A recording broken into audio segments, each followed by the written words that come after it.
সিমই বেচতে পারলাম না, সিম আর চাষ করবো না।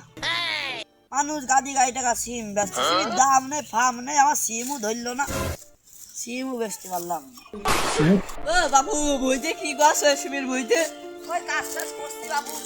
সারা দিন তো দেখে ভুড়ি মধ্যেই পড়িয়ে থাকোতে, কি দিয়ে কি কদিন একটু বুঝে থেকে লাভ নেই, সিম বেচতে পারিনি।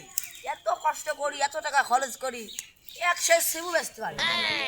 কি আমরা একটুখানি ওই সিম লাগাইছি তো প্রতিদিন মনে হয় 10-15 মন করে সিম। আমার তো হয় না, আমার কেন কি ওষুধ দাও যে তাই সিম হয় না? ফুল জালি তো ভালো হয়ে যেত। ওই দোকানদার যে ওষুধ দেয় সে ওষুধ নিয়ে এসে দিই, আর কি করবো। তোর বাবু দোকানদাররা তো ওষুধ দেবে, ওই সব ওষুধ দিলে কাজ হয়। আমার কাছটা পরামর্শ কি নিবি। ওষুধ দাও বাবু তুমি? আমি এই যে প্রতিদিন 10-12 মন করে সিম তুলি। শোনো তাহলে কারো কাজ কবা না। হ্যাঁ, কও। কোম্পানি একটা নতুন তৈরি, কি ওষুধ দাও? ফ্যান কোম্পানির ওষুধ দিই।